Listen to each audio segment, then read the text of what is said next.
L'opinion ou les réponses de nos panélistes sont des réflexions personnelles basées sur leurs connaissances et expériences professionnelles. Il est fort possible que leur opinion diffère de la vôtre.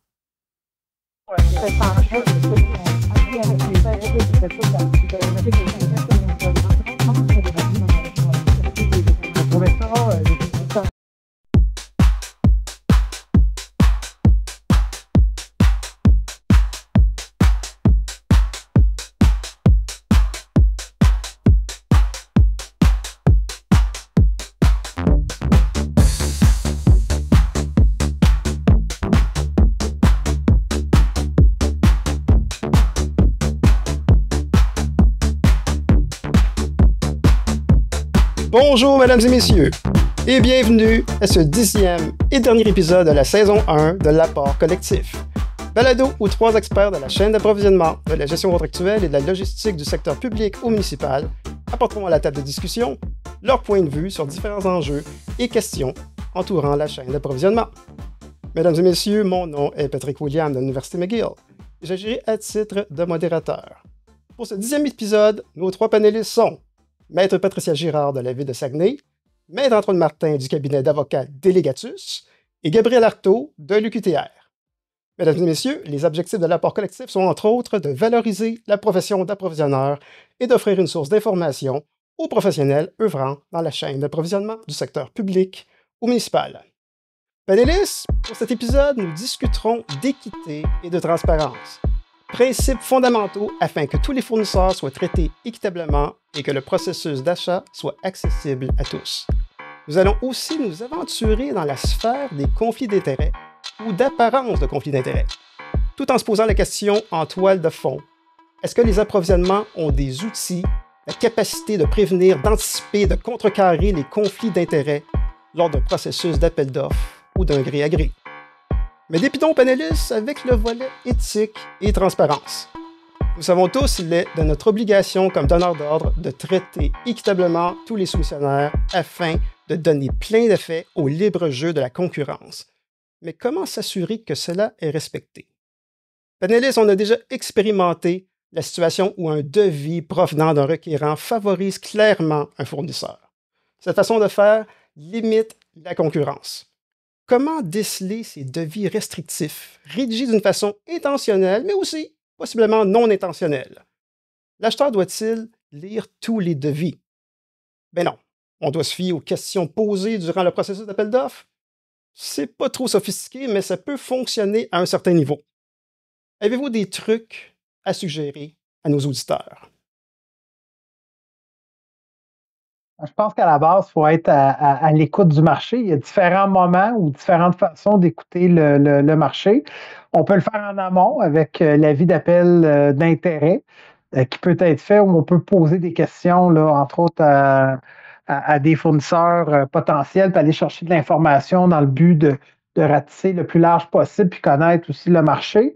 Bon, parfois, on n'a pas le temps de le faire, donc ça peut être aussi comme tu le mentionnais, pendant le processus d'appel d'offres, où là, à un moment donné, on a des soumissionnaires potentiels qui nous posent des questions, puis qui, des fois, peuvent nous mettre la puce à l'oreille, eux autres même en disant, ben tel élément, soit par écrit ou verbalement, vont nous dire tel élément, il y a juste tel fournisseur capable de le faire. Donc là, ça nous amène à excusez-moi l'anglicisme, mais challenger notre requérant, dire, bon, OK, mais tu as mis tel élément, mais là, ce qu'on me dit, c'est qu'il faudrait élargir un peu plus. Donc, il y a au moins ces 2 moments-là où on peut aller chercher de l'information par le marché, idéalement en amont, mais on sait que des fois, on a des échéanciers serrés qui ne nous permettent pas de faire l'avis d'appel d'intérêt, mais d'être à l'écoute là, des questions qui sont posées par les soumissionnaires là, en lien avec ça. Puis je vous dirais peut-être un dernier élément, c'est aussi, là, il est peut-être un peu tard, mais quand on arrive au dépôt des soumissions, et que là, on pose la question à ceux, par exemple, qui ont commandé les documents et qui n'ont pas soumissionné, bien, pourquoi tu n'as pas soumissionné?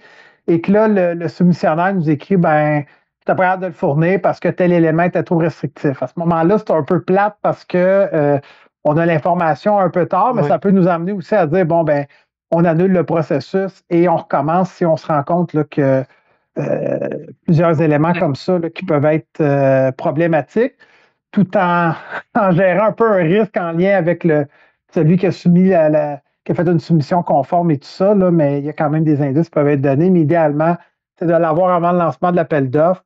Puis dans le meilleur dans le moins pire des cas, ben, de l'avoir au moment pendant la publication de l'appel d'offres. C'est clair que c'est pas l'idéal après coup, mais effectivement, comme tu dis, il faut le gérer quand même, au moins si on a l'information.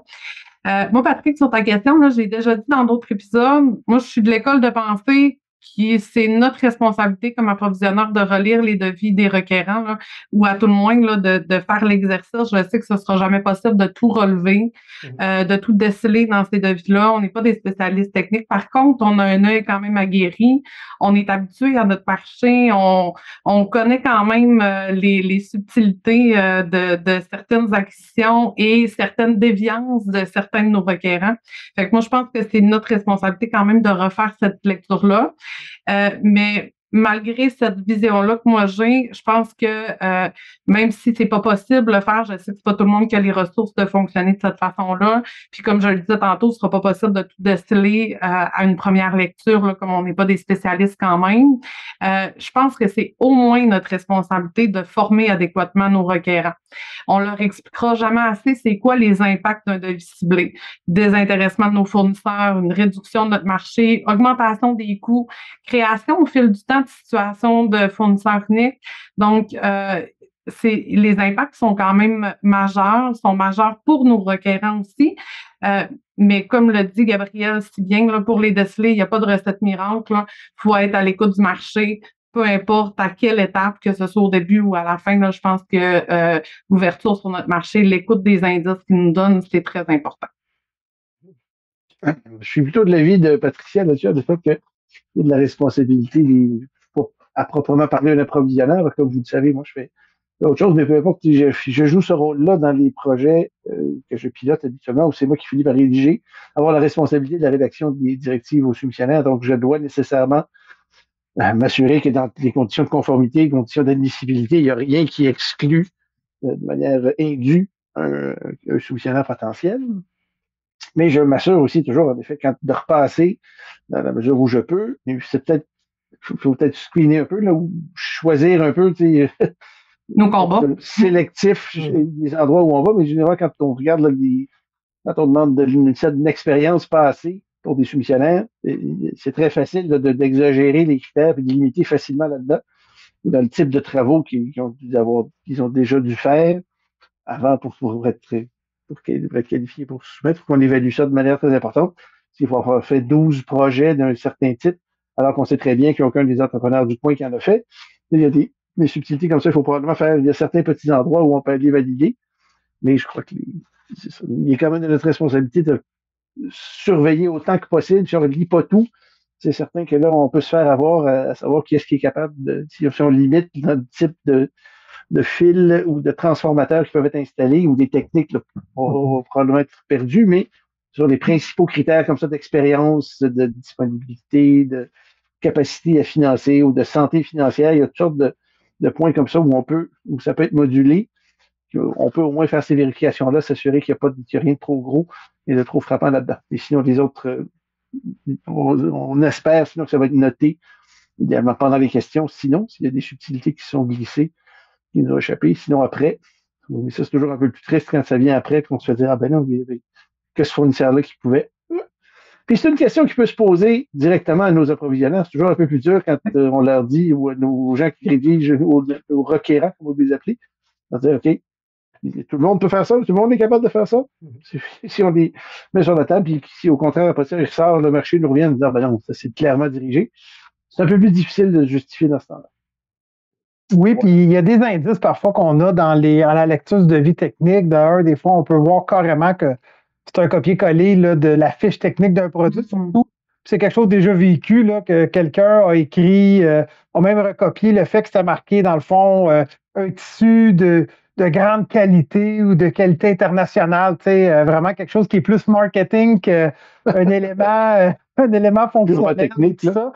Effectivement. Fait que des fois, quand on lit ça, on peut dire, wow, OK, attends une minute, on va aller voir la fiche du produit, puis tout ça, pour se rendre compte que finalement, la personne a recopié cette fiche-là. Donc, il y a des indices, des fois, là, quand on lit le devis technique, qui permettent de croire, bon, je pense qu'on a ciblé un produit, puis à retravailler avec avec le requérant là, en lien avec ça. Fait que, Gabriel, je suis d'accord avec le fait que c'est une responsabilité qu'on a, mais on n'a pas toujours tous les outils pour être capable de déceler ces éléments-là. Des fois, c'est très subtil. Dans ce cas-là, Gabriel, est-ce que tu vas aller sur SEAO pour aller trouver des exemples pour dire, regarde, inspire-toi de ça, fais pas un copier-coller. OK. Effectivement, oui. On a accès à cette banque-là qui est SEAO. Puis aussi, ça, je parlais de l'étude de marché, l'avis d'appel d'intérêt, mais si c'est un appel d'offres récurrent, il y a aussi d'aller regarder qu'est-ce qui s'est fait historiquement. Est-ce qu'on est arrivé toujours, est-ce que ça fait 10 ans qu'on arrive toujours au même résultat pour cet appel d'offres-là, ce type d'appel d'offres-là, puis qu'on n'a jamais changé le devis? Il serait peut-être temps qu'on commence à leur travailler ce devis-là, puis voir. On faut ouvrir le marché, donc si on fait un avis d'appel d'intérêt, on va aller fouiller justement les devis d'appel d'offres de d'autres donneurs d'ouvrages sur SEAO. Donc, il y a aussi ça qu'il faut regarder, c'est l'historique en amont. Pas en amont, mais l'historique qu'on a de ce dossier-là, de dire, bon, ben, est-ce qu'on a eu de la concurrence par le passé? Si oui, ben, continuons dans cette voie-là, puis regardons ce que le marché a de nouveau à offrir. Puis si on ne l'a pas eu, ben, je pense que c'est un indice pour se secouer les puces, surtout si c'est la même personne en plus, le requérant qui est sur le dossier depuis 10 ans, ben, je pense qu'il y a moyen de le challenger davantage. Des fois, nos requérants ont tendance à utiliser des devis dirigés en disant c'est plus simple, mais aujourd'hui, avec l'AMP, avec la surveillance accrue qu'ils font dans ce domaine-là, parce que clairement, je pense que les organismes publics peuvent tous dire qu'il y a une surveillance accrue actuellement, là. Ben, c'est pas moins compliqué, là. T'sais, les processus deviennent très complexes, très exigeants, puis le résultat, on ne peut moins certain, là, une fois que c'est l'AMP qui s'est approprié la question ciblée ou le devis dirigé, là. Fait que c'est pas gage de succès, même si ça passerait le test de l'approvisionnement.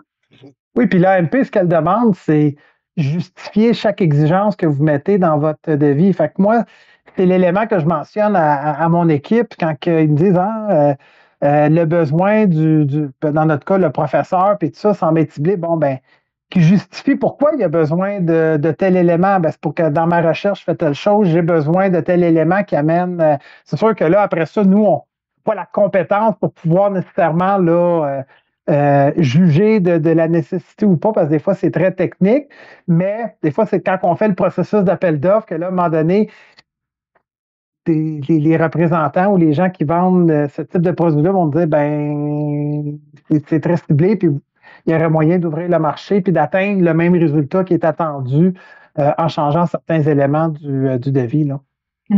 Puis nous, avec l'avènement de la LCOM, là, les contrats de plus de 25 000 on va devoir avoir une évaluation sérieuse de nos besoins qui documente le dossier avant même le lancement de notre appel d'offres, de notre demande de prix ou de notre acquisition, là. Donc, ça va s'en venir très complexe d'essayer de diriger le besoin à une seule personne, puis d'essayer de passer outre ces règles-là. Puis, au-delà des règles applicables, bien entendu, là, que ça a un impact sur notre marché.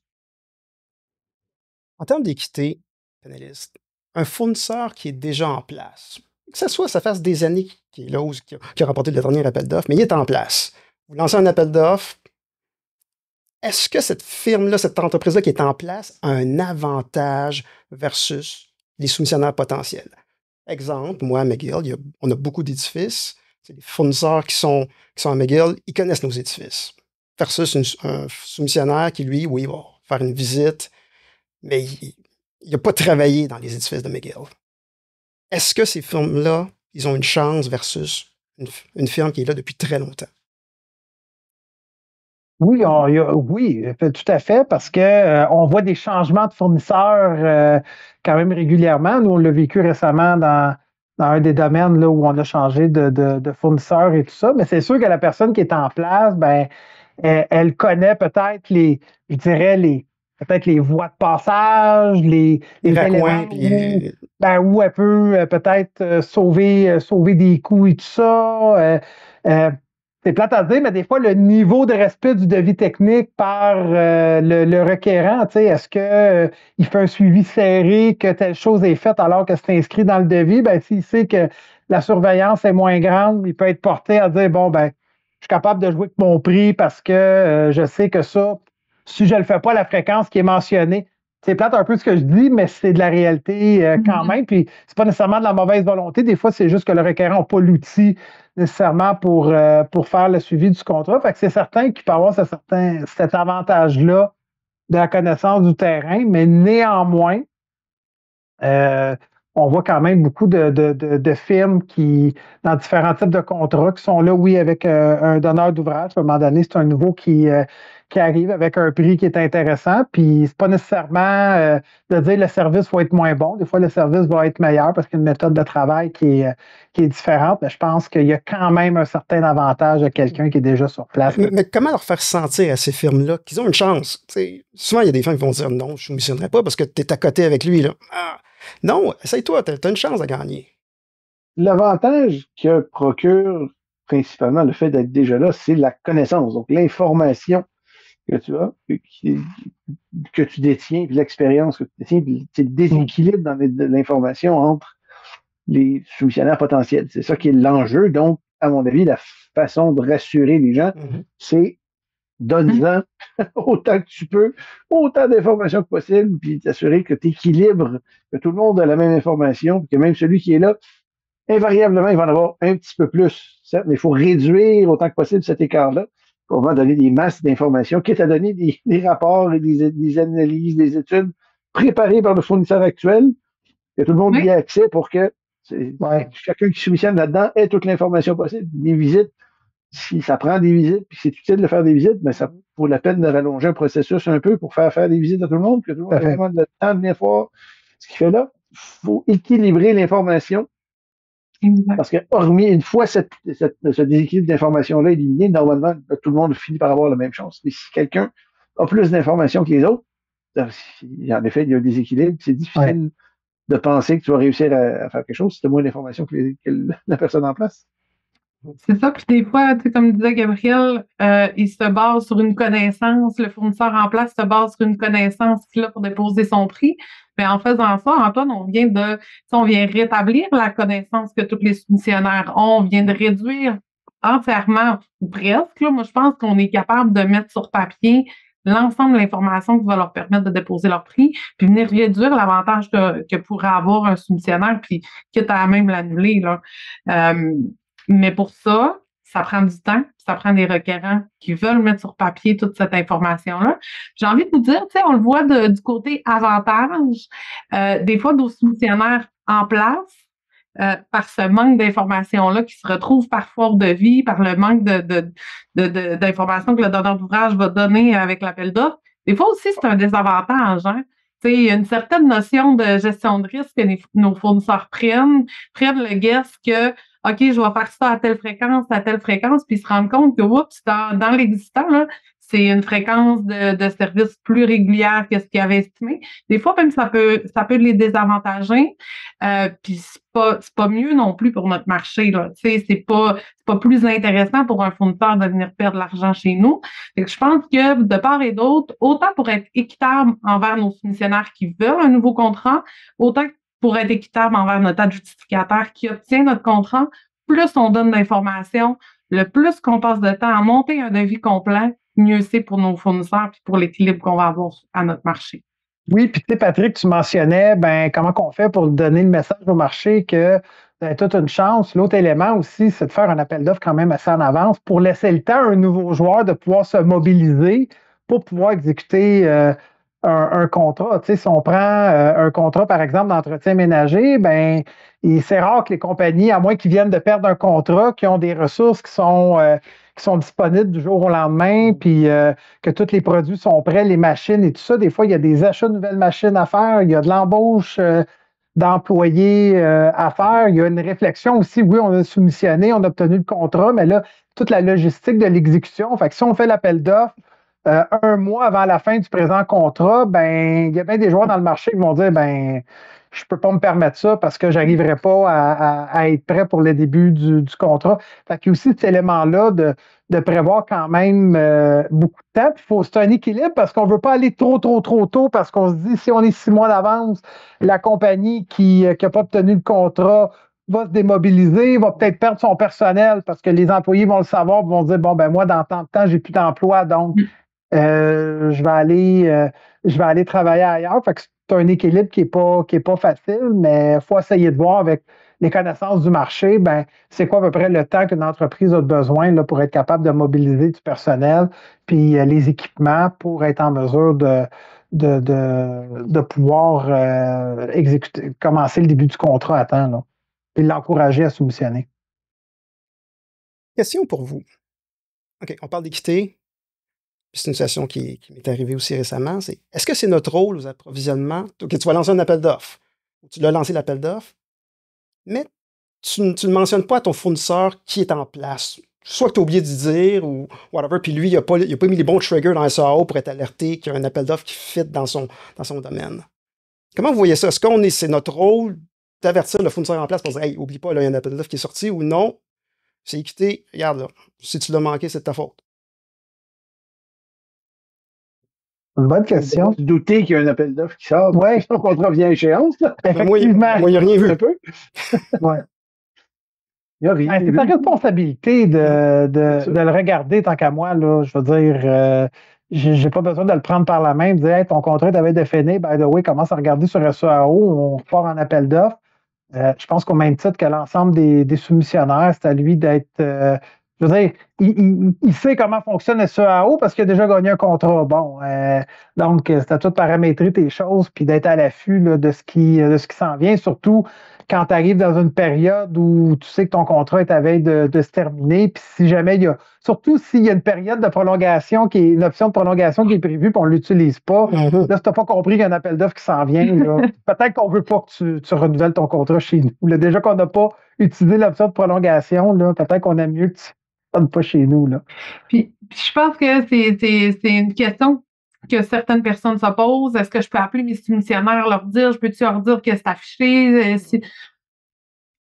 Moi, je pense comme Gabriel, c'est leur responsabilité. Je veux dire, à moins que ce soit un marché hyper difficile, puis que là, on ait des enjeux particuliers, je suis d'avis que ça relève de la responsabilité du fournisseur. C'est équitable pour tout le monde. Il y a une responsabilisation qui leur appartient. Parfait. À l'épisode 7, panélistes, on avait parlé d'onboarding, rencontre de démarrage avec l'éducateur de nouveaux contrats. Ça peut être intimidant pour une entreprise de remplacer le fournisseur précédent qui était, en guillemets, très apprécié par les requérants. Comment s'assurer que vos requérants vont traiter d'une façon équitable les nouveaux fournisseurs durant le déroulement du contrat? On change les requérants. On change les représentants du requérant. Ça se veut peut-être une blague, Antoine, mais à quelque part, Ouais, c'est un peu sérieux aussi. C'est approprié de se poser la question. Est-ce qu'on devrait, à chaque renouvellement de contrat, prendre les mêmes représentants? La question se pose. Déjà, le nouveau fournisseur, il rentre, puis il y a déjà 2 prises contre lui aussi, parce que on aimait bien l'autre. Là. Non, mais. Tu travailles avec l'autre. Il y a probablement un pré-onboarding à faire avec nos gens. Ouais. Avec toute l'équipe du requérant. Là, on va changer de monde. Donc, c'est certain, il ne vous connaît pas encore tous par vos prénoms. Il ne connaît pas votre marque de boisson gazeuse préférée encore. Là. Ça va venir peut-être. Ouais. Mais il ne faut pas lui en tenir rigueur. Là. Il arrive avec des nouvelles façons de faire. Tout le monde, ouverture. Il y a peut-être apporter quelqu'un, un externe quelconque, ou le patron, ou quelqu'un qui va être en mesure de s'assurer de pouvoir garder, de maintenir l'ordre là-dedans, et de s'assurer de l'ouverture d'esprit de tous, parce que on l'évoquait, Patricia et moi, avec Gabriel tantôt, avant de commencer, en pré-épisode de nous-mêmes, que ces projets-là, ces contrats-là qu'on exécute, leur réussite dépend d'abord et avant tout de la volonté des intervenants de part et d'autre à les faire réussir. Donc, si en effet on part avec des a priori, puis on a décidé on est fâché, puis qu'on veut se défouler un peu. Donc Antoine, est-ce que avoir perdu le précédent, pas qu'on est rendu avec un nouveau fournisseur, ben, il faut s'assurer d'empêcher ces comportements-là, puis que tout le monde vive sa grosse pépine avant. Puis, une fois que les nouveaux intervenants arrivent, qu'on leur donne toutes les chances de réussite.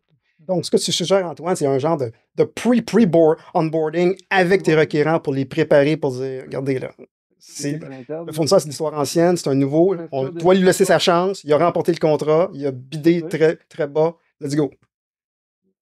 Voilà, c'est en effet sûr. Je pense que ça serait une idée. Mais on est tous un peu dans une situation de contrainte budgétaire. Là.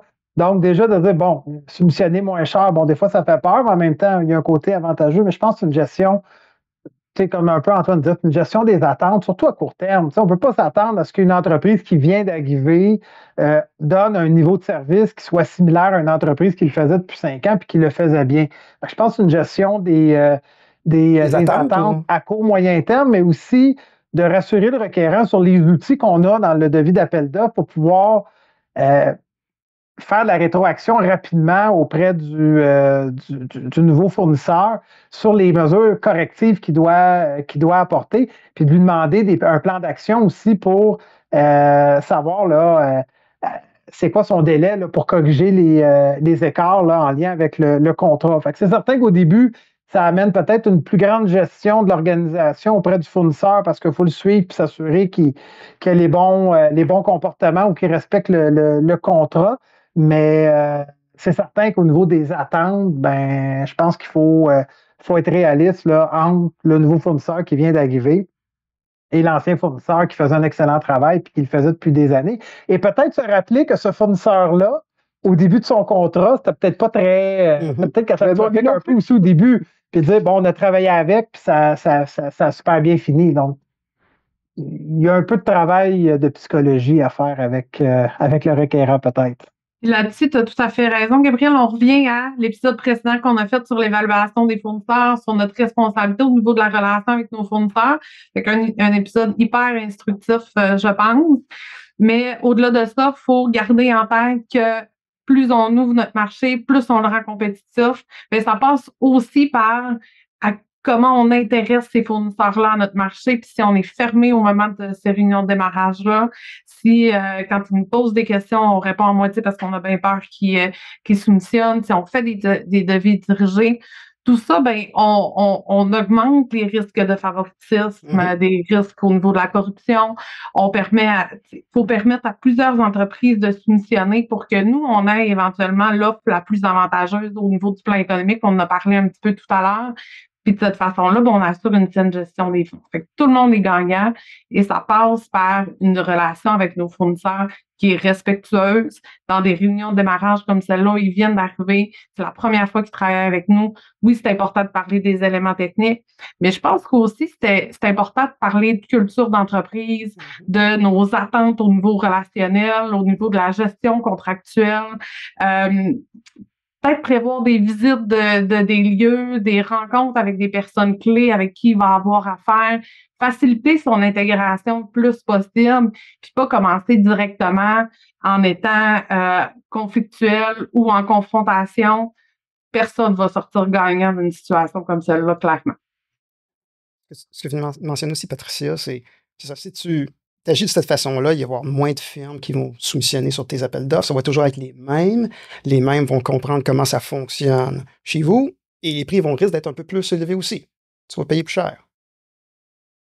Relation de cause à effet, je pense. Imaginez, là, vous êtes fournisseur, puis vous savez, là, vous avez devis, vous dites, ben, je sais pas qui peut l'emporter. Est-ce que, là, je suis pas en train de dire que la personne va nécessairement dire, bon, ben, je fais exploser mon prix, mais est-ce qu'il va être encouragé à aiguiser son crayon pour faire un excellent prix? Non, il n'y a pas de compétition. Fait que c'est certain, là, qu'on parle de cause à effet. C'est clair, là. Je veux dire, il n'y a pas de compétition. Pourquoi j'essaierais de couper ma marge de profit sur mon contrat pour essayer de la remporter? Je sais que je vais l'emporter de toute façon parce que le devis me cible comme fournisseur. Fait que c'est un peu ça. Des fois que les requérants vont me dire, ouais, mais moi, c'est ça que je veux, puis tout ça. Oui, je comprends ce que tu as un besoin X, là. C'est pas ce produit-là que tu veux. Ouais. Tu as vu ce produit-là, il t'intéresse, mais tu as un besoin X, puis tout ça. Ceci étant dit, si on ouvre le marché, tu vas peut-être réussir à avoir le besoin que tu as, mais dans les meilleures conditions d'achat, donc souvent en lien avec le prix. Puis peut-être un outil plus performant que ce que tu pensais que tu aurais, là. Des fois, on perd l'objectif en arrière de nos responsabilités d'organismes publics ou d'organismes municipaux. On est des gestionnaires de fonds publics. On prend l'argent du peuple, on leur donne des biens et des services avec cet argent-là. C'est notre responsabilité de leur en donner le plus possible pour leur argent. C'est pas parce que c'est facile pour nous de le donner à un fournisseur en particulier qu'on devrait céder à cette tentation-là. Puis d'autant plus qu'à terme, c'est très dommageable pour le marché ou pour nos appels d'offres subséquents, bien entendu. Oui. Ce qui mériterait réflexion néanmoins, je pense, éventuellement, c'est de se demander dans l'analyse. Je suis sur ce que tu dis, parce que je me demandais comment l'aborder, puis tu viens de m'ouvrir la porte. Parfaitement, Patricia. Savoir économiquement, est-ce que cependant, c'est toujours la meilleure idée de remplacer un fournisseur par un autre sur la foi peut-être comme ça d'un prix marginalement plus bas en apparence sur 5 ans? Est-ce que la perte économique, le rendement, la transition, puis les écueils de transition viennent pas bouffer toutes ces économies possibles et potentielles? Là, il y aurait quand même une réflexion qui est bien au-delà de l'approvisionnement, là, mais c'est dans la Antoine, du coup de changement, c'est ça que tu parles du changement public, de dire de la transition comme ça, puis en bout de ligne, est-ce que quelqu'un s'est penché, savoir si c'était toujours bénéfique, on prend tout à coup un fournisseur moins cher, mais est-ce que dans 4 ans, il ne sera pas devenu beaucoup plus cher que le précédent? Parce qu'il a perdu du temps, il s'est enfargé, on a dû faire des avenants, puis il finit par être plus cher. Est-ce qu'on y a gagné vraiment au nom du sacro-saint principe de les contrats, il faut les renouveler? Je suis à 100%. Il y a des mécanismes, je pense qu'on peut avoir accès. Je pense qu'on peut prendre en compte certains impacts quand même d'un changement de fournisseur. On peut faire des contrats sur du plus long terme pour venir minimiser le coût de changement, mais je pense pas que le coût du changement devrait être un frein nécessairement. On devrait l'avoir en tête, on devrait le contextualiser dans notre appel d'offres, dans notre marché. On devrait être conscient que ça a un coût, puis on devrait arrêter de changer des fournisseurs aux 6 mois, à l'année, parce qu'on veut pas aller en appel d'offres public, parce qu'on veut pas aller dans un accord économique X, parce que faire ça sur du plus long terme, prendre différentes stratégies de calcul de prix. Je pense que je te suis à 100% à mon tour. Là. Je pense que tu as tout à fait raison. Des fois, faut qu'on prenne le temps de réfléchir ces impacts-là un petit peu plus loin. Tu as tout à fait raison. Oui, puis il y a certains domaines où effectivement, ça peut être plus frappant que d'autres, le coût supplémentaire. Tu sais, on pense, mettons, quand on arrive le temps de renouveler des solutions informatiques et tout ça, que tout a été programmé, les gens l'ont utilisé. Bon, il y a toujours le coût d'impact qu'on peut utiliser dans l'appel d'offres, mais c'est jamais simple à utiliser. Puis bon, ça peut être facilement contestable, là, le coût qu'on va mettre. Puis parfois même, on va peut-être soit surestimer le coût qui là vient complètement tuer le marché, ou ben non, on va le sous-évaluer. Puis à ce moment-là, on se rend compte, si on change de fournisseur, que ça nous coûte vraiment plus cher en ressources que ce qu'on avait prévu. Mais dans certains domaines, effectivement, il y a un impact qui est beaucoup plus grand. À ce moment-là, on a le coût d'impact. C'est pas parfait, mais au moins, ça permet de dire, bon, ben si finalement, on a à changer, dans ce cas-ci, de solution informatique, on ose croire qu'au final, on va être gagnant, là, mais je ne mettrai pas ma maison en gage là-dessus. Là. Surtout que le gage immobilier n'est pas possible. Donc, oui, effectivement. J'oublie que c'est avec 2 avocats. Faut que je fasse attention. Parfait, panélistes. Ceci complète la première partie. Après la pause, nous allons parler de conflits d'intérêts.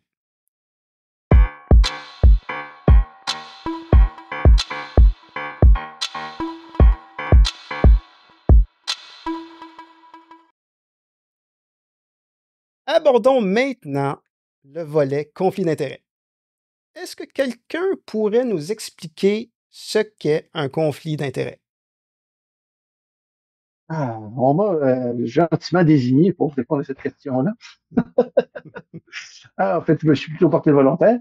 Le conflit d'intérêts, il faut simplement s'attarder sur les mots. Là. Un conflit, d'ailleurs, conflit d'intérêts, c'est le conflit qui est au singulier et les intérêts qui sont au pluriel. C'est pas des conflits, c'est un conflit entre des intérêts. Quand on parle de conflit d'intérêts, c'est entre habituellement son intérêt personnel et l'intérêt de l'entreprise pour laquelle on œuvre, ou de la personne pour laquelle on prend une décision, le contexte dans lequel on prend une décision.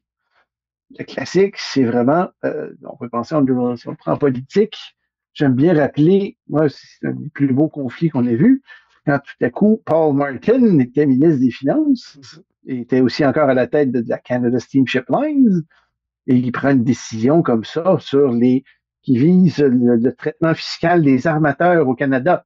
Ils sont 3, dont lui. Je ne suis pas certain que la décision ait été prise dans l'intérêt du Canada autant que dans l'intérêt de Canada Steamship Lines. On voit qu'il y a un conflit, il prend la décision, puis une décision qui va l'avantager. Donc, c'est pas l'intérêt de l'organisme pour lequel il décide, mais c'est l'intérêt de l'entreprise, donc son intérêt personnel qui prévaut. Après ça, on finit par amalgamer malheureusement beaucoup de situations qu'on appelle des conflits d'intérêts, alors qu'on est plutôt dans des situations d'avantage indu. Quand tout à coup, quelqu'un bénéficie d'une information qu'un autre soumissionnaire n'a pas, on dit il y a conflit d'intérêt ou il y a apparence de conflit d'intérêt.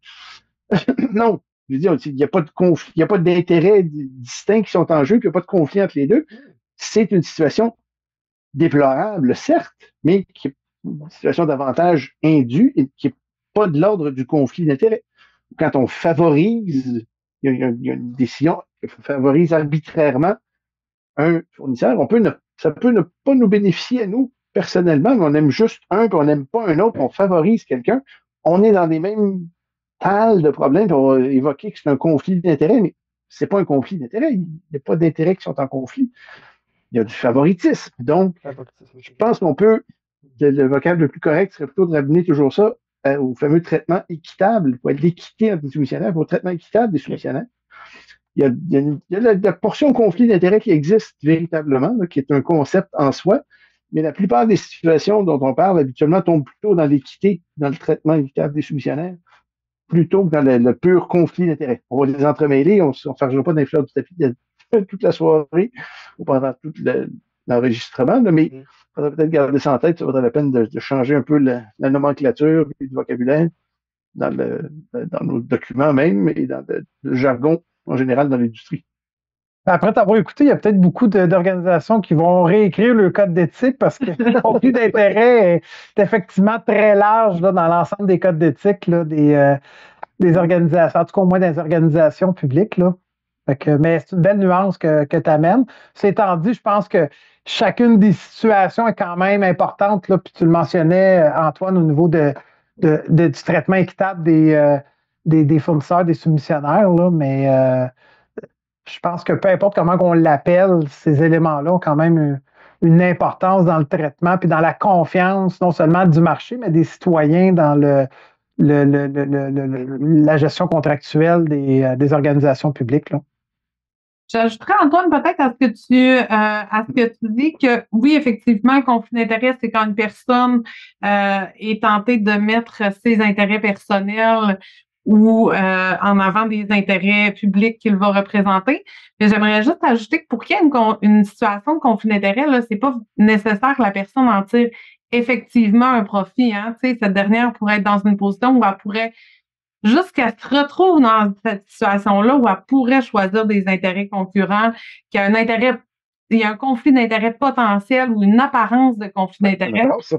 C'est important qu'on traite la situation avec le même empressement puis la même sévérité que s'il y avait un conflit d'intérêts réel. Hein. On est dans une situation réputationnelle pour nos organismes.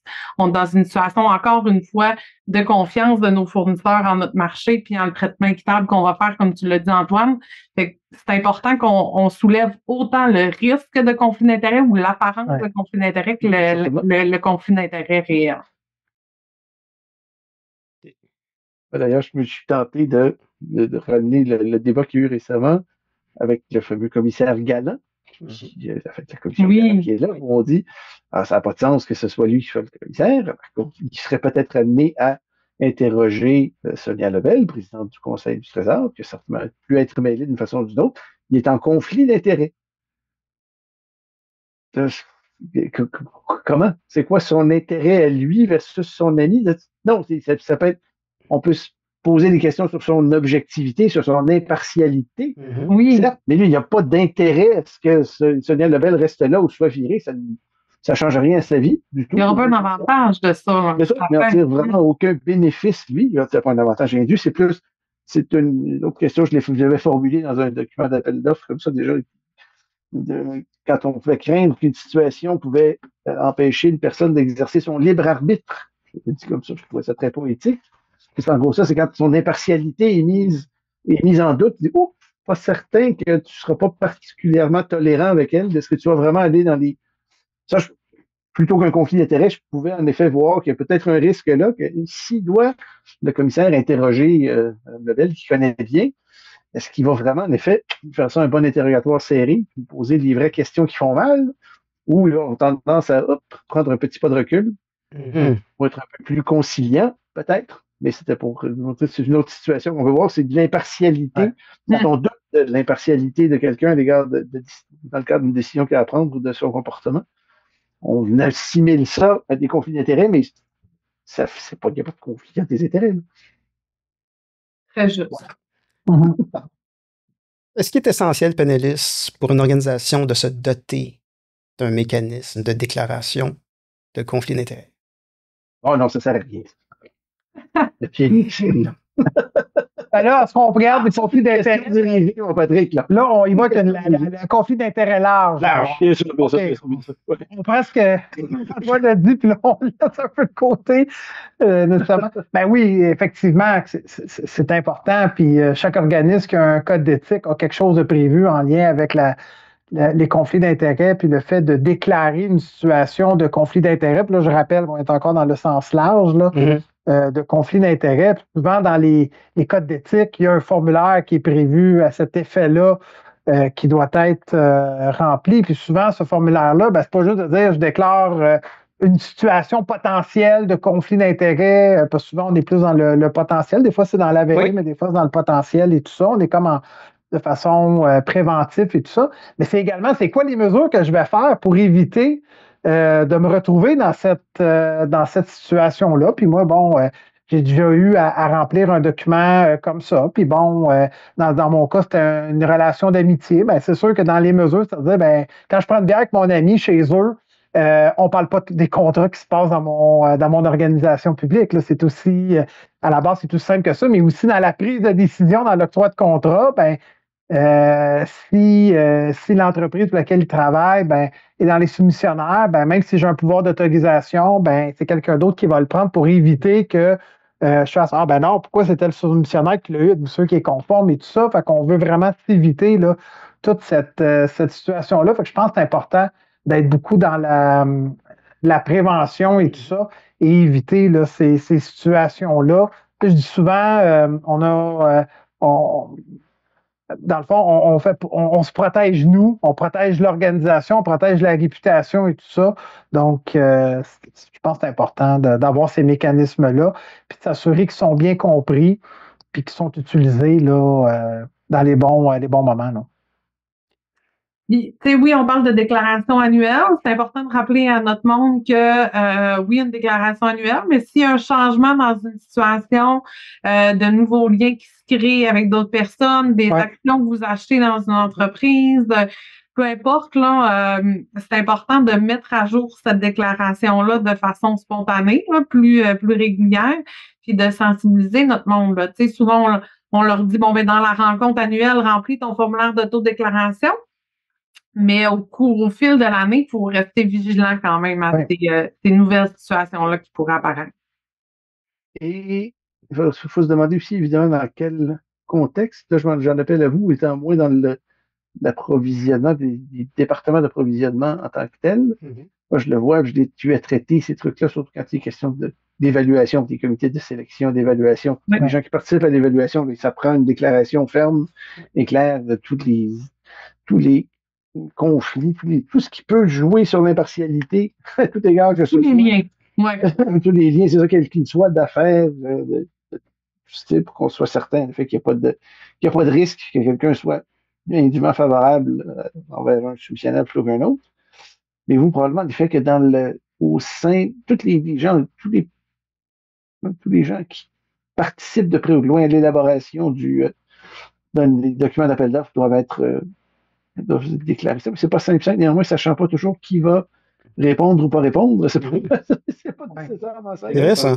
De savoir d'avance. Les processus qui sont plus simples dans l'évaluation, on le fait une fois que les gens ont remis qui ont remis des candidatures. Là, tu dis, bon, voilà, avez-vous des conflits, vous allez évaluer, mais déclarez-moi Ouais, tous c'est ça. les problèmes d'impartialité que vous pouvez voir avec les gens qui sont en place. Mais sinon, globalement, vous, est-ce que d'office, quelqu'un qui a un beau-frère ingénieur, alors que vous allez requérir des services de génie au sein de la ville, est-ce que d'office, il est exclu de la préparation de tous les documents d'appel d'offres? Je ne sais pas comment ça devrait être traité, ça, ou comment ça peut être traité pour que ce soit logique et cohérent. C'est un expert, en effet. Comme la personne qui est responsable de rédiger le devis, c'est même avant le lancement d'appel d'offres, c'est le devis. Là. Donc, au niveau du devis, est-ce que tu sais d'avance, ok, tu sais c'est dans quel écosystème, quel type de fournisseurs vont soumissionner, est-ce que tu peux d'avance... Cela devrait être fait néanmoins, parce que c'est comme ça qu'on peut attraper beaucoup des situations problématiques d'avance. Si on se souvient quand on a commencé le projet du stade olympique, Patrick, tu viens des soucis à la potentielle. C'est Patrick, c'est comme ça que je l'ai connu. Au Parc olympique, il a pris la relève d'une dame dont on a découvert rapidement que Canam allait pouvoir vraisemblablement déposer une candidature. On dit, ouais, mon chum, il a fait Canam. Donc, ça pose peut-être un problème, ça. On n'en a pas, là. On n'a pas besoin. Mais elle s'est retirée du processus pour ça. Ouais. Sage décision, mais cette réflexion-là devrait se faire parmi vos gens d'approvisionnement. À la fois les approvisionneurs eux-mêmes, mais surtout les gens qui rédigent surtout les documents.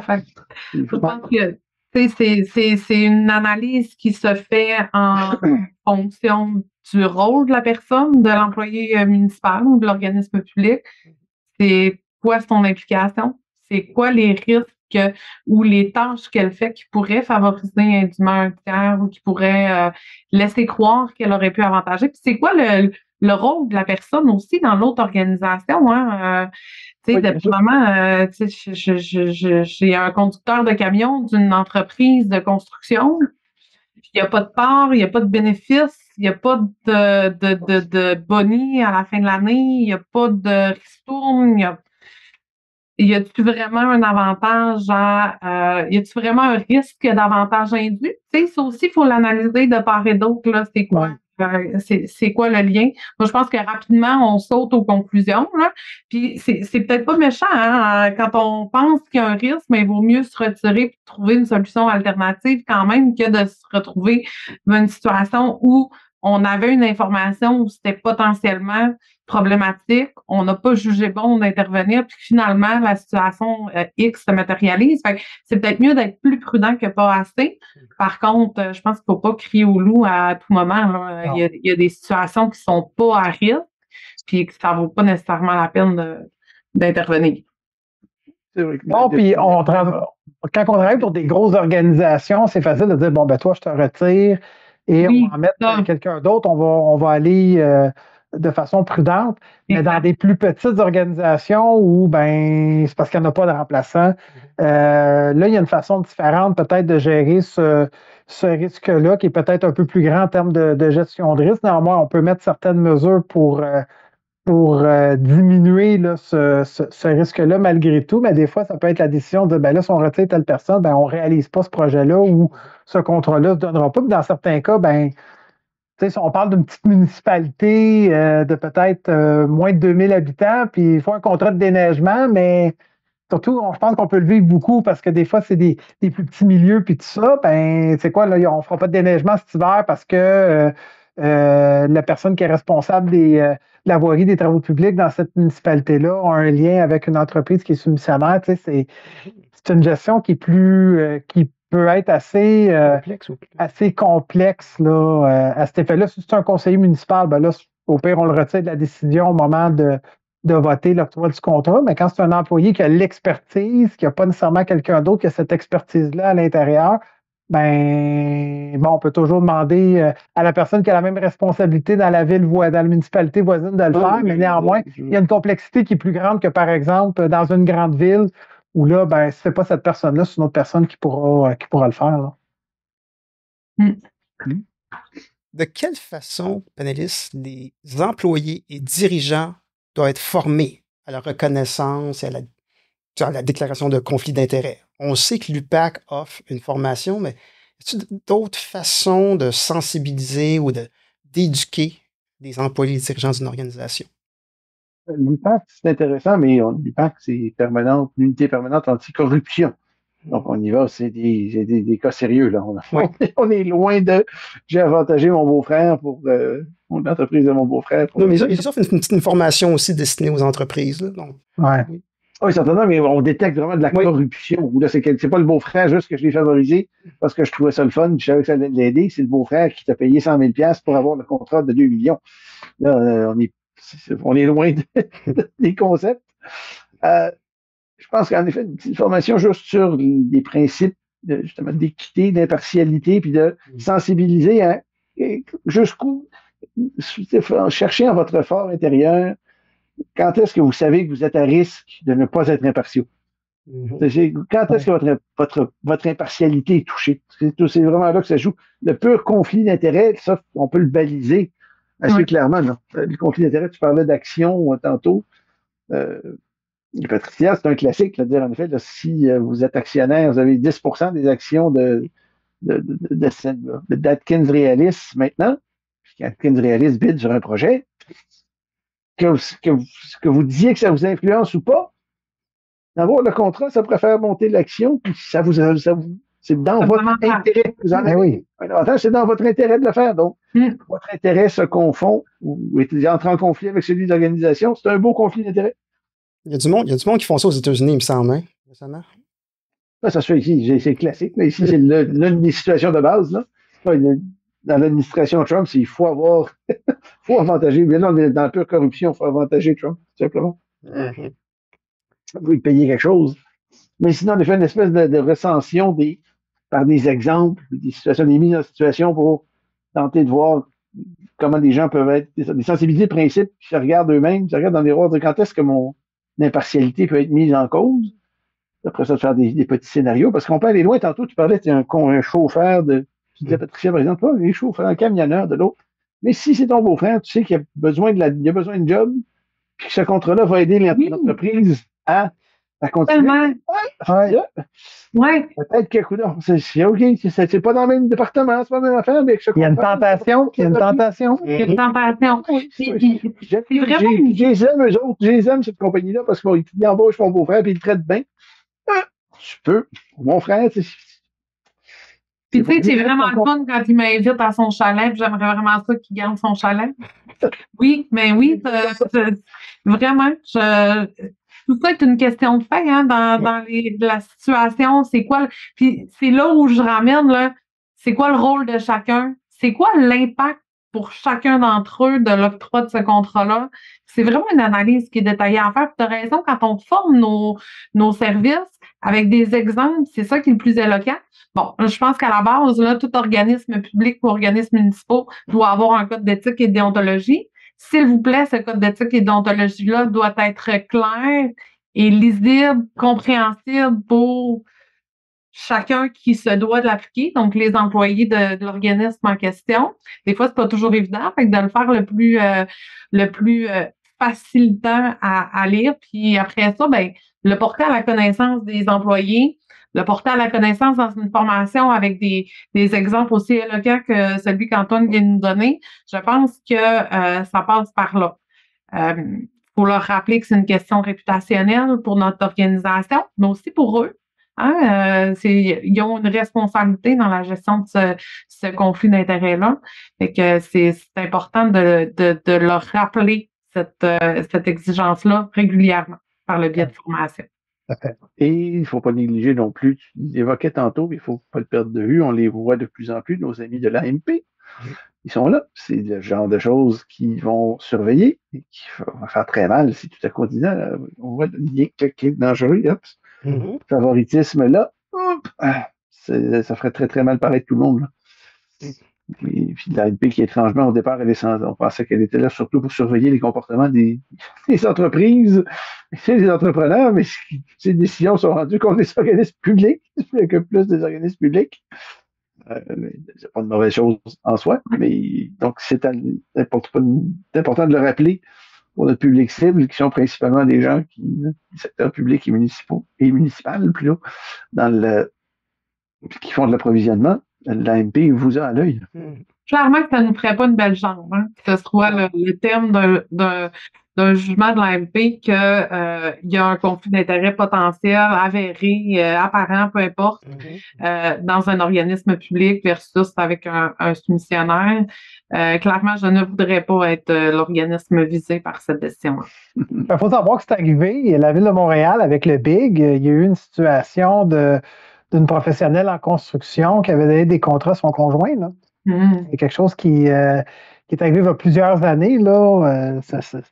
C'était avant 2020, mais c'est un jugement qui était sorti. Donc, ça ne fait pas bien paraître. Bon, c'est sûr, certainement la personne. Là, j'imagine qu'il y a eu une sanction disciplinaire assez majeure si ce n'est pas un congédiement, mais aussi pour l'organisation, surtout Montréal. Bon, ça n'a pas été facile dans les années 2000. Donc, d'avoir ça en plus qui apparaissait, ben, c'est la perception du public, la perception des fournisseurs là, qui vient faire mal. Et moi, le message que je donne beaucoup aux gens, c'est ça fait pas si mal que ça, remplir la déclaration, d'établir des mesures et tout ça. Fait que souvent, je dis aux gens, ouais, mais là, c'est pas vraiment dans une situation de conflit d'intérêt. Puis là, j'en reviens encore, outre la définition qu'Antoine nous a faite tantôt. Remplis-la. C'est quoi les mesures et tout ça que tu comptes mettre en place? Puis, regarde, on l'a sur le dossier. Puis, s'il faut te retirer du dossier, ben, regarde, surtout quand on a d'autres personnes, ben, regarde, allons-y prudemment. On va te retirer du dossier. On va mettre quelqu'un d'autre. Puis, on te protège toi, on protège l'organisation, on protège l'équipe aussi, parce que c'est pas le fun non plus pour, si mettons dans un service d'approvisionnement, c'est un approvisionneur qui arrive, on s'attend quand même à une certaine, à être, je dirais même plus blanc que blanc, là, au niveau de tous ceux qui sont en approvisionnement, gestion contractuelle. Donc, ça fait pas mal de le remplir, dans le doute. Remplis-le, puis dans le PDK, on l'aura rempli peut-être avec une fausse peur, mais au moins c'est rempli. Là. Mais il faut se poser aussi la question jusqu'où on veut aller. Parce que je me souviens d'avoir vu dans des processus que j'ai participé pour les fins d'évaluation, notamment, où on ne tenait pas compte on n'avait pas déclaré des liens d'amitié. Ça va strictement des liens d'affaires, des liens d'emploi, donc des liens d'affaires, des liens de sang, mais pas de l'amitié. Donc, l'amitié, c'est comme ça que tu connais. Ton meilleur ami, il est chez Atkins Realist. On présume que tu es assez intelligent, c'est ton meilleur ami. Tu ne vas pas lui donner, tu vas pas l'avantager. C'est un peu étrange. Tu vas avantager ton fils, tu vas avantager ta femme, mais pas ton meilleur ami. Ton ami. Ton beau-frère, mais c'est justement, c'est de vous montrer la ligne, pourquoi, lequel est le plus important et comment. C'est des réflexions et des questions qu'il faut avoir. Et savoir ça rejoint un peu ce dont tu parlais plus tôt, Gabriel, savoir est-ce qu'on a la latitude d'exclure plus facilement du monde. Écoute, si les amis qui sont, tout le monde se connaît, tout le monde est ami. Dans une petite municipalité, si tu exclues tous les amis, il n'y a personne qui va pouvoir subventionner, personne qui va pouvoir évaluer. C'est ça fait. Tout le monde est ami avec tout le monde. Puis on ne peut pas, à un moment donné, empêcher le monde de vivre. Là. On a des relations, on connaît des gens. Fait que, on ne peut pas arriver à dire notre meilleur ami depuis 20 ans, mais là, étant donné que là, peut-être que potentiellement, dans une situation de conflit d'intérêt, que là, on va dire, bon, ben, écoute, notre relation, on s'entend bien, tout va bien, mais notre relation d'amitié est obligée de prendre fin parce que j'ai tel emploi. Fait que je pense qu'il y a des mesures qui sont en place avant de faire ça, là, on s'entend. Mais c'est aussi de dire, ben, les gens, c'est normal qu'il y ait des relations. Puis il y a des marchés aussi. Moi, je me souviens, quand j'étais dans le municipal, il y a certains marchés où les représentants, on prend l'exemple, mettons, tout ce qui est policier, pompier, ben, il y a beaucoup de représentants dans les compagnies. C'est des policiers ou des pompiers à la retraite. Puis là, des fois, ils me disaient, ouais, mais Colin, c'est mon chum quand j'étais à Nicolet, mettons, c'est de la police et tout ça, ou à l'école des pompiers, là, j'oublie le nom, tu sais.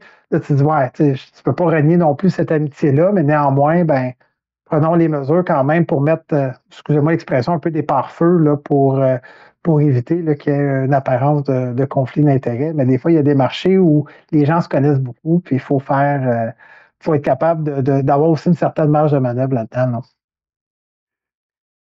Panélistes, j'ai 4 exemples à vous présenter, puis je voudrais ça vous entendre sur est-ce que c'est un conflit d'intérêt ou non. Donc, premier exemple. Oui, non.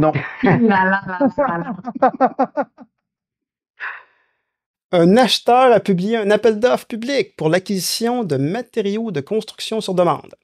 Son frère, par contre, travaille au département d'expédition de l'un des soumissionnaires potentiels. L'appel d'offres est publié. Est-ce trop tard pour l'acheteur afin de déclarer cette situation? Non, il n'est pas trop tard. Puis même, je pense il doit le faire. C'est sûr qu'on peut se poser la question pourquoi tu ne l'as pas fait avant, mais bon, ça peut être un début ou quoi que ce soit, c'est ça, effectivement. Mais une fois que c'est issu, ben là, c'est au gestionnaire de prendre les mesures appropriées. Là. Et moi, dans mon cas, ce que je ferais, c'est que je dirais à cette personne-là, ben écoute, on va te retirer du dossier, puis on va mettre quelqu'un qui est là. Puis on va aussi, moi, je lui demanderais aussi de remplir le formulaire de déclaration de conflit d'intérêt ou de potentiel conflit d'intérêt en ce qui s'engage à ne pas parler de ce contrat-là, entre autres, là, dans les mesures là, à faire. Gabriel, son frère, il travaille au shipping. Oui, je comprends. Mais néanmoins, qu'est-ce qui l'empêche d'aller voir la personne qui va remplir la soumission et tout ça? Effectivement, être au shipping, c'est pas lui qui remplit la soumission, mais il y a une possibilité d'avoir une information privilégiée. Puis encore là, on peut mettre cette mesure-là. Rien n'empêche que peut-être après une journée bien arrosée, ben, des fois, les langues se délient puis qui donnent l'information puis tout ça, mais au moins, vous avez la personne qui a assez de t'engager à avoir une certaine prudence par rapport à ce dossier-là, étant donné cette situation-là.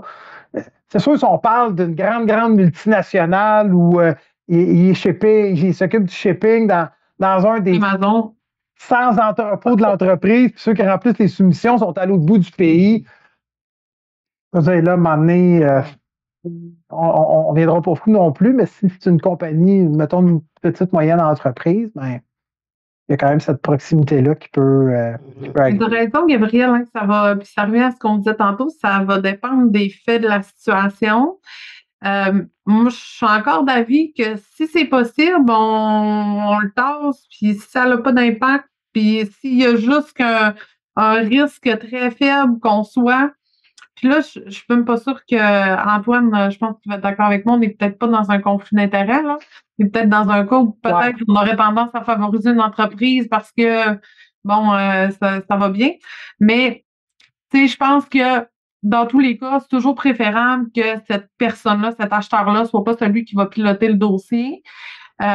Comme je dis, je pense que la question se pose. Je pense pas que l'acheteur serait nécessairement tenté de favoriser l'intérêt de ce soumissionnaire-là par rapport à un autre. Mais bon, on peut ne pas faire excès de prudence là, dans le cas qui nous occupe.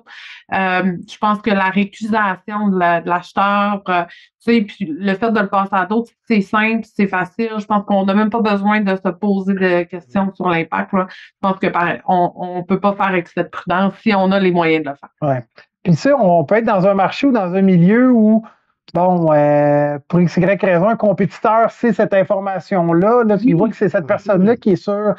Ben, tu viens aussi de mettre de la confiance dans ton marché, de dire, oh, Colin, OK, on prend action, on vient de le savoir, on prend action et tout ça.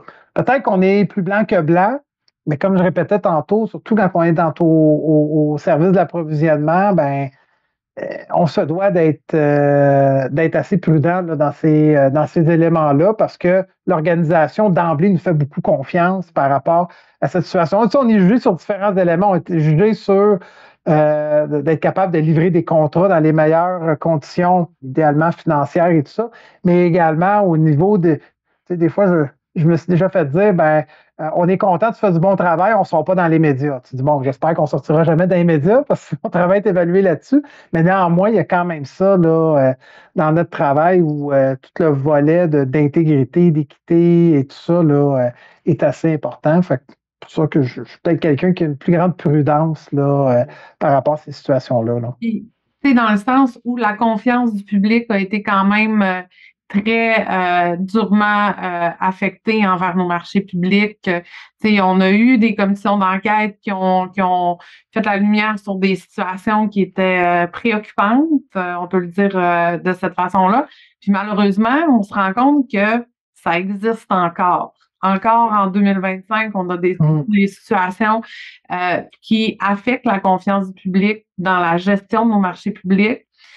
Si c'est possible de le faire, même si le conflit ou le risque de favoritisme n'est pas très grand, c'est possible de le faire aisément. Je pense c'est notre responsabilité de faire preuve de plus de prudence puis de donner confiance au marché en les processus maintenant qu'on suit. Mais tiens, moi, je vais me permettre de jeter un pavé dans la mare avec cette belle unanimité. Pour devenir vraiment l'exemple précis que nous donne quand même notre ami Patrick ici, des matériaux de construction. Favoriser quelqu'un sur des matériaux de construction, tu fais ça comment, là? Des 2x4, est-ce que je sache, à moins qu'il y ait une exigence particulière sur la qualité de ces matériaux, c'est qu'il y a une évaluation particulière, qu'il y a un arbitraire quelconque dans la décision. Sinon, c'est combien tu me vends ton 2x4? C'est pas ça que son frère soit au shipping ou pas, s'il vend 2x4, oui, cher. Je suis d'accord avec toi, Antoine, mais je vais pousser plus loin. Mettons, il dépose sa soumission, puis il manque un document qui amène un rejet automatique, puis... Là, t'as quoi? C'est mon frère, on va passer. C'est sûr, ça peut être là-dessus. Mais c'est vrai que sur le matériel, le matériau de construction, effectivement, le 2x4, si tu me demandes, non, c'est ça. C'est assez standard, mais ça peut être dans la... L'enjeu sera plus grand. Peut-être qu'on tolérera des irrégularités mineures le seuil du mineur va grossir un peu s'il y a compte tenu du lien. OK. Fair enough. C'est beau, Gabriel. Deuxième exemple. Deuxième exemple. Même exemple que précédemment, mais son frère il travaille pas au shipping, il travaille dans le département des soumissions. Par contre, il va pas travailler sur l'appel d'offres de son frère acheteur. Allez, prenez ma réponse de tantôt puis reproduisez-la. Pour moi, sa situation est épée, même s'il ne participera pas. Je veux dire, ça me surprendrait que les gens des soumissions ne se parlent pas s'ils ont une information privilégiée. Fait que je maintiens ma réponse de tantôt. En fait, moi, si je reviens cependant, compte tenu, je reprends la même, puis le seul point où je te rejoins, je suis d'accord avec toi, là, le risque est encore plus important que de se mettre à craindre, en effet, que s'il y a une gaffe dans la soumission, là, tout à coup, on risque d'être un peu plus tolérant. Là, je peux voir un peu plus clairement, mais parce que par ailleurs, comme il n'y a pas de jugement, puis il n'y a pas d'évaluation, puis il n'y a pas d'arbitraire possible, où il n'y a pas de décision à prendre, où il n'y a pas de discrétion à exercer. Je fais plus d'arbitraire. Il n'y a pas de discrétion à savoir si 2x4 est plus cher ou est moins cher. Ça va de soi, c'est dans les éléments autour, si tout à coup, est arrivé un peu en retard, tout à coup, on va favoriser, on va être plus permissif à l'égard d'une telle soumission qui pourrait nuire aux autres. Mais sinon, je ne vois pas d'enjeu. Tant qu'il n'y a pas de discrétion à exercer, je suis assez lousse sur les déclarations éthiques. Là. Mais Antoine, là où peut-être je te rejoindrais peut-être plus, c'est de dire, bon, OK, je le maintiens sur le dossier, mais une fois que son analyse des soumissions est terminée et tout ça, il y a quelqu'un qui va contre-vérifier pour s'assurer est-ce que, effectivement, là, tout a été fait dans les règles de l'art. Fait que, dans le fond, on ne vient pas le tasser nécessairement du dossier, mais il y a quelqu'un qui vient juste valider, même ça devrait être une pratique, peu importe la situation, de dire c'est pas mauvais de se contre-vérifier. Genre Patricia, qui dans une ville, qui vient superviser. Jeter un petit coup d'œil à ça, voir comment ça s'est terminé l'examen de la soumission là, par rapport à son évaluation. Mais ça peut être une autre personne dans l'organisation, me dire, bon, OK, je veux juste vérifier ton dossier, puis bon, OK, tout est beau, on va aller de l'avant. Ça peut être une réponse qui, pour moi, est acceptable aussi. Troisième exemple. Un requérant est responsable de la rédaction d'un devis d'un appel d'offres. Sa belle-sœur, qui travaille chez un soumissionnaire potentiel, ne le croise que très rarement, mais risque de le voir à une soirée barbecue organisée par sa belle famille. Et ceci avant la publication de l'appel d'offres. Ben, c'est toujours la question de savoir elle fait quoi la belle-sœur? C'est quoi le lien? Y a-t-il quelqu'un qui peut avoir un avantage de ça? Est-ce que Au niveau du devis, là c'est le cœur de l'appel d'offres. On peut mettre bien l'information là-dedans, là, pour dire. Très bien cibler un fournisseur, mais encore là, elle a-t-il un avantage à le faire? Bref, je pense que la réponse de Gabriel tout à l'heure, là, de dire, ben écoute, je vais m'engager à ne pas discuter de l'appel d'offres. Est-ce qu'on est dans un cas où il devrait se récuser parce qu'il y a une belle-sœur éloignée qui va croiser un jour? Je pense que, si on avait un engagement à ne pas discuter de l'appel d'offres, Je pense que ça pourrait être suffisant. Mais tout dépend encore là de ce que fait la belle-sœur. Tu sais, si la belle-sœur est actionnaire, puis se rencontre au barbecue annuel, puis qu'annuellement, elle reçoit le contrat, puis qu'on se rend compte qu'elle est toujours plus bas. Tu sais, il y a un contexte en arrière de ça quand même. À brûle pour point comme ça, j'ai envie de vous dire que le lien me semble plutôt éloigné. Je croise que très rarement. Puis là, c'est un risque de communiquer de l'information. Mais est-ce qu'un engagement de ton employé serait suffisant? Je ne sais pas. Messieurs, vous en pensez quoi? Moi, j'avais le goût de mettre un facteur aggravant que le barbecue était chez la belle-sœur, à son chalet à Mont-Tremblant. Bord ouvert. Des tomahawks de steak. Ouais, c'est pas des hot dogs puis des. Sur un bateau, hein? On a vu ça déjà sur un bateau. Peut-être. On vient en pire. Non, mais honnêtement, la position de Patricia, là, je pense qu'elle peut être acceptable parce que la personne doit complètement se retirer. C'est sûr, plus fort casse pas, là. Peut-être que ce serait la bonne chose à faire, mais je pense juste de dire, nous déclare cette situation-là, je vais m'engager à ne pas le respecter. Ceci étant dit, comme gestionnaire à pro, rien m'empêche de dire à l'employé qui va travailler sur le dossier dans mon équipe, de dire, je veux juste avoir peut-être un regard encore peut-être un petit peu plus éveillé, là, étant donné cette situation-là, mais c'est parce qu'à un moment donné, il faut que la business, ça roule aussi, là. Il y a ça. Il y a ça aussi, surtout dans la conjoncture où cette personne-là, c'est peut-être la seule qui a l'expertise. Des fois, au niveau des devis techniques, c'est peut-être plus difficile si c'est quelque chose de très spécialisé. Fait que j'aurais tendance à aller avec la réponse de Patricia aussi, non? Par contre, on reprend la même situation, puis on dit, il est responsable de la rédaction du devis. C'est sa conjointe qui travaille chez ce missionnaire. Là, par exemple, j'ai une réserve beaucoup plus grande. À moins qu'elle voit très rarement juste dans un barbecue familial, mais là, on est peut-être plus proche d'un divorce Ouais. que d'une relation durable. C'est correct, finalement. OK, dernier exemple. Attends, Antoine, t'avais-tu quelque chose? Antoine. C'est juste pour le cas qu'on vient de soulever.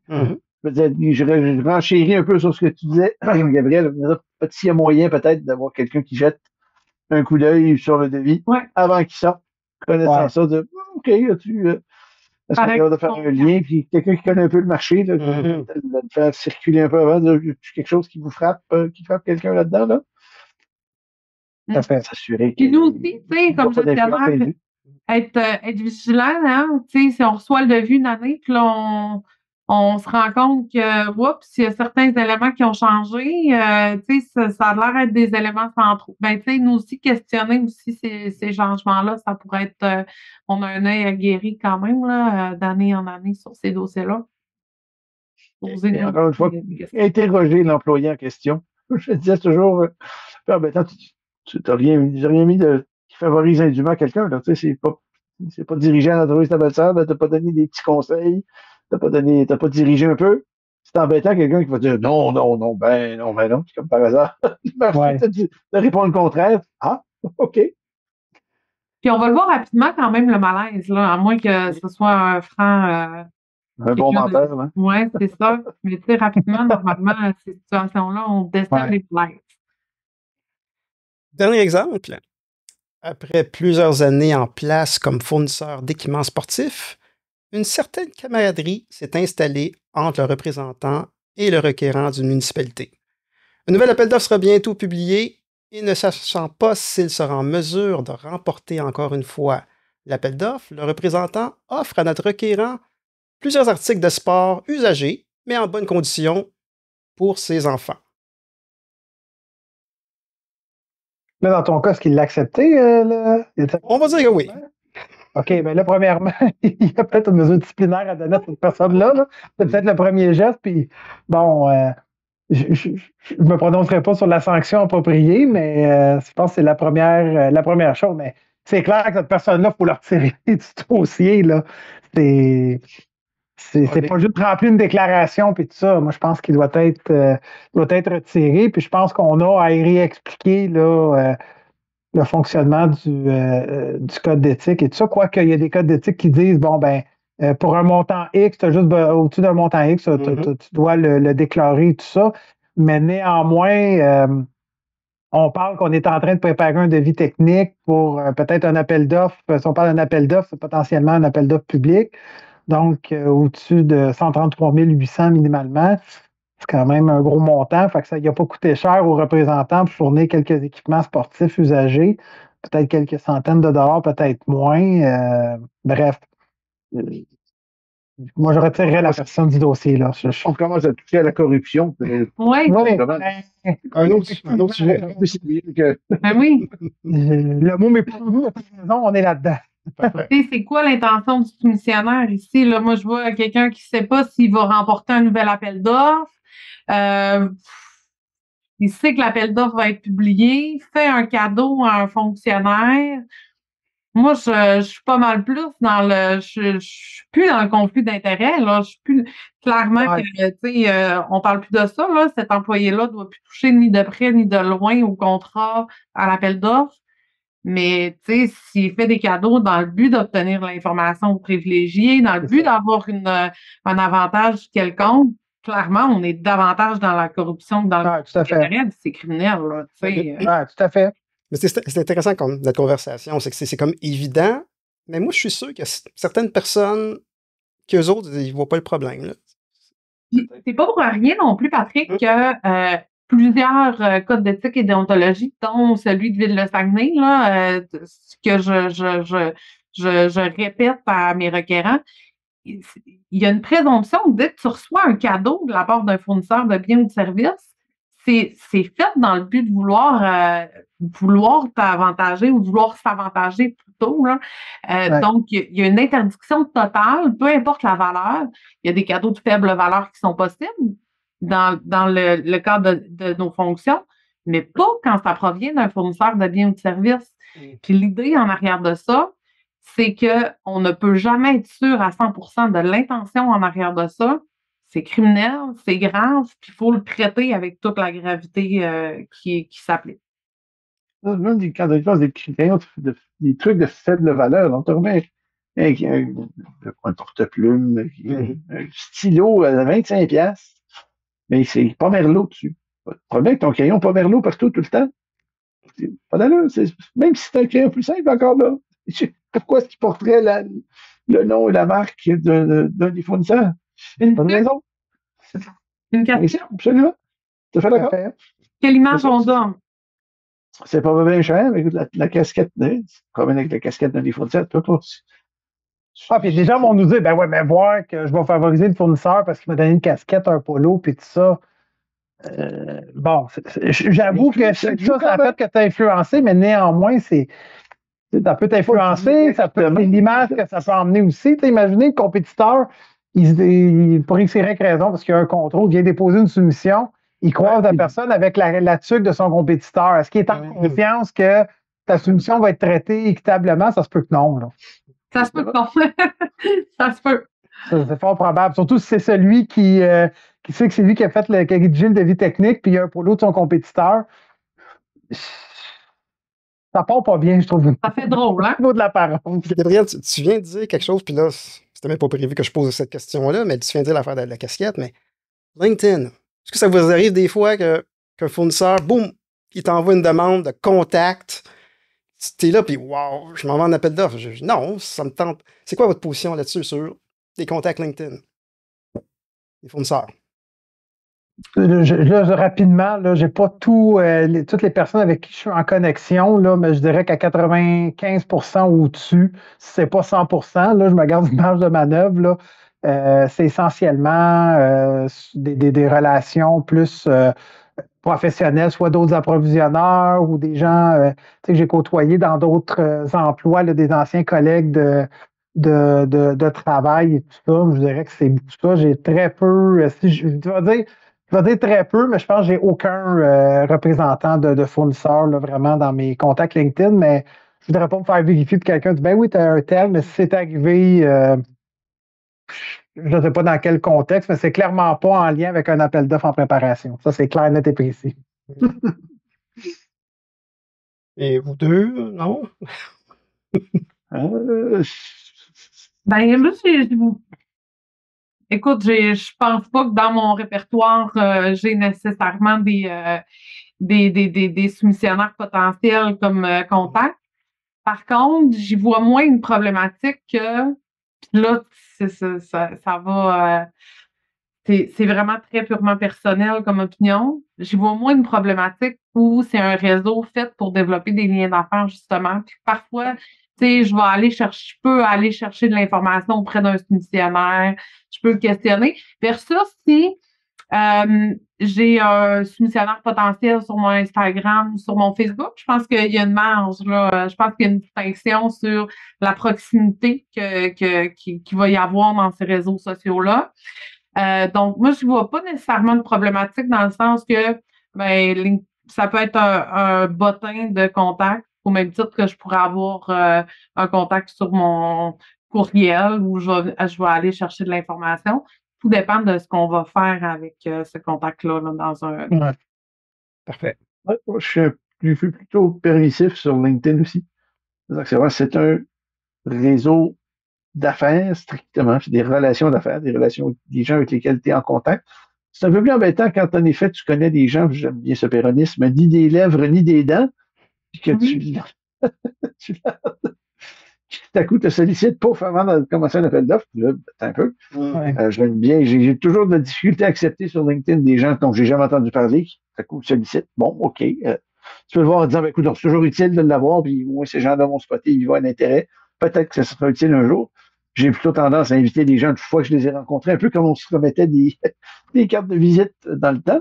Tout à fait. Moi, tu recevais une carte, tu avais rencontré quelqu'un, tu savais c'était qui, c'était assez rare que tu te ramassais une pile de cartes, là, tiens, je vais appeler ce monde-là, je peux te leur envoyer un courriel. Là. Il y avait eu un premier contact. J'ai gardé un peu cette vieille affaire-là. Donc, la situation précise que tu donnais à quelqu'un qui te sollicite avant même que tu aies commencé, traiter, tu dis, ben là, on va attendre un peu là, on n'a pas gardé les cochons ensemble, on verra. Une fois qu'on se sera rencontrés, j'aurais vu ton nom passer peut-être, là, mais en attendant, gardons une petite gêne, là. Ouais. Excellent. Dernière question, puis c'était la question en toile de fond au début que je vous ai mentionné. Est-ce que les approvisionnements ont les outils, la capacité de prévenir, d'anticiper, de contrecarrer les conflits d'intérêts lors d'un processus d'appel d'offres ou d'un gré à gré? Ben, je pense qu'il y a encore du chemin à faire pour que nos fournisseurs conservent confiance en nos processus. Là. Je pense qu'effectivement, c'est peut-être pas assez verbalisé. Je pense que dans nos équipes très proches, là, ceux qui sont impliqués au quotidien en approvisionnement, qui font des soumissions, ils ont une sensibilité à ce que on conserve l'intégrité d'un processus, la transparence, qu'on soit équitable envers nos soumissionnaires, puis que ça passe effectivement par des déclarations de conflit d'intérêt. Je pense qu'il y a encore du chemin peut-être à faire dans les services, chez les requérants qui font les devis techniques, qui sont peut-être plus proches des fournisseurs, hein, qui ont une relation quotidienne là, de proximité avec ces gens-là dans l'exécution des services ou du contrat. Fait que je pense qu'envers eux, il y a encore du travail à faire. Je pense que comme n'importe quoi dans les organismes publics, là, on fait des choix, c'est-à-dire qu'on manque de bras puis de personnes pour venir taper sur le clou. Puis il y a aussi un roulement de personnel qui est important. Là. Je ne sais pas comment vous voyez ça dans vos organisations, là, mais nous, on peine à suffire à la formation qui doit être donnée là, à ces gens-là. Il y a un mouvement qui est quand même important de main-d'œuvre. Il y a des gens qui quittent en maladie, il y a des gens qui remplacent temporairement, qui n'ont jamais touché à des appels d'offres. Je pense que on manque effectivement d'outils pour venir former ces gens-là. Mais bon, il y a des avancées, mais quand j'entends, comme j'ai dit tantôt, encore en 2025, des histoires où on a des problématiques, peut-être pas de conflit d'intérêt, Antoine, mais largement là, qu'on a des problèmes au niveau de la transparence et de l'équité, je me rends bien compte qu'on manque d'outils puis de mains pour travailler le dossier. Je suis entièrement d'accord avec Patricia. Je pense que on fait notre possible, mais des organisations avec plusieurs centaines de personnes. Bon, tous ne touchent pas à la gestion contractuelle, mais c'est sûr que ceux qui sont plus habitués de travailler avec nous sont plus sensibilisés, tout ça. Souvent, là, vont avoir les mêmes réflexes que les gens de l'approvisionnement ou presque, mais des fois, il y a des gens qui sont peut-être un petit peu plus détachés de la gestion contractuelle puis qui vont faire affaire avec nous très peu souvent, qui peuvent avoir une moins grande sensibilité à ça ou une moins grande prudence. Ces gens-là, des fois, ça peuvent être plus difficiles à rejoindre. Puis aussi, bon, la formation, elle n'est pas souvent obligatoire à l'intérieur des organisations, donc se sentent moins des fois interpellés lorsque ces formations-là sont disponibles. Je pense qu'on fait de notre mieux, mais est-ce que le risque est à zéro? La réponse, c'est manifestement non. Puis on m'a déjà posé la question, comment vous faites, M. Artaud, vous assurer que, j'ai dit, écoutez, j'ai dit, je ne mentirai pas, je n'ai pas de garantie à 100%, mais voici ce qu'on fait pour tenter de diminuer le risque, puis on espère à ce moment-là. Puis surtout, des fois, dans des organisations, souvent, les achats sont décentralisés, donc ça ne passe pas tout par l'approvisionnement. Donc là, on parle des processus d'appel d'offres, mais ça peut être des achats de gré à gré de faible valeur qui sont effectués, où il peut y avoir plein de situations de conflits d'intérêts ou de choses comme ça qui se déroulent sans que nécessairement l'approvisionnement soit mis au courant parce qu'elle n'est pas impliquée dans le processus. Donc, c'est de l'éducation, c'est de l'information aussi à l'accueil d'un nouvel employé, parce que souvent les codes d'éthique relèvent entre autres des ressources humaines, c'est de le présenter là, au moment de l'accueil, de faire remplir, s'il y a un formulaire, de le faire remplir, mais d'expliquer aussi, pas juste de dire signe ici, 3 copies, puis mets la date, tout ce que tu l'as signé, puis la ville où tu étais, mais c'est d'expliquer aussi là, les tenants et aboutissants de cet élément-là et le fait que tu l'as signé une fois, mais si ta situation change dans ta vie, parce qu'on évolue dans la vie avec des situations, des relations, quoi que ce soit, oublie pas de mettre à jour ce document-là. Des fois, c'est le bout qui est oublié là, au fil du temps. Oui, je suis renchéri sur ce que disent mes collègues. Dans l'effet, je crois qu'il y a de bons moyens, de possibilités, mais il y a les ressources et le temps qui manquent. Et le vieil adage qui dit qu'on peut bien amener un âne à la rivière, mais moi, je rejoins un âne à la rivière, on ne va pas le forcer à boire, malheureusement. On ne contrôle pas les comportements, puis il y aura toujours quelques pommes pourries dans le lot. On peut tenter de les attraper, de les contrôler. Si on ne sait pas quelqu'un qui décide qui veut favoriser quelqu'un, il va le faire. On va essayer de mettre on va mettre autant de garde-fous qu'on peut, mais ça peut arriver. Malheureusement, c'est triste, mais il faut insister, taper sur le tout, rappeler, pour au moins s'assurer que tout a été mis en œuvre. C'est l'étendue de ce qu'on est capable de faire, de tout mettre en œuvre, mettre tous ces garde-fous en place, de le rappeler, insister, faire valoir toujours, attention, méfiez-vous, mais on n'est jamais à l'abri, malheureusement, d'un loup solitaire, pour rester dans les métaphores animales. Il ne faut pas perdre de vue qu'on est dans une époque où l'apparence nous rend pratiquement coupable d'emblée. Pour la population, j'ai appelé ça le tribunal populaire. Là. Oui. Si une apparence est avérée, si on n'a pas pris des mesures ou quoi que ce soit, on est coupable, même s'il n'y a pas eu de conflit d'intérêt dans la définition large. Il y a une perception qui peut être négative en partant, puis des fois, ça vient jouer sur la confiance de la population sur les institutions publiques et les organismes publics. Puis on sait que c'est assez mis à mal là, à l'époque où on est. Donc, on a quand même un défi de prudence. Puis quand je dis on, c'est pas juste les gens d'approvisionnement, mais je pense que quelqu'un qui vient travailler dans le secteur public doit avoir cette sensibilité-là de dire, il faut que je sois prudent sur ces éléments-là si j'ai à être impliqué dans des processus de gestion contractuelle, parce que il y a un environnement social qui est très sensible par rapport à cet élément-là, puis c'est toute la confiance aussi qui peut être mise à mal là-dedans. C'est ainsi que se conclut ce 10e épisode de l'Apport collectif. Un immense merci à nos panélistes, Patricia, Antoine, Gabriel, Maggie, Marie-Michel et Alain. Merci pour votre générosité, votre expertise et réflexion éclairante tout au long de cette aventure.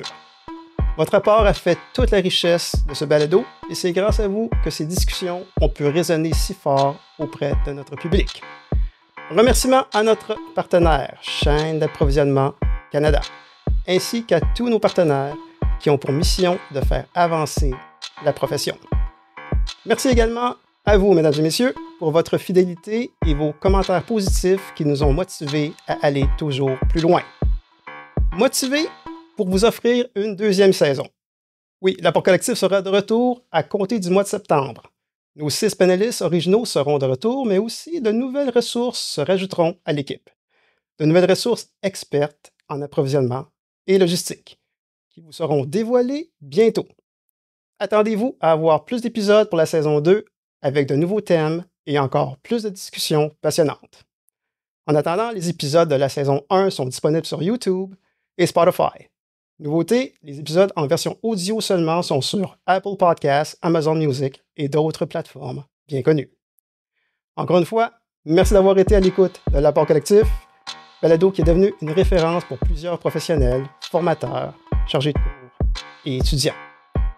Passez un bel été en famille et profitez d'un repos bien mérité. Mesdames et messieurs, mon nom est Pedrick William. Faites partie du mouvement, faites partie du changement et aidez-nous à valoriser la profession. À très bientôt pour la saison 2. Merci beaucoup, panélistes. Bon été. Merci. Merci, Patrick. Bon été. Merci à toi, Patrick. Bye bye.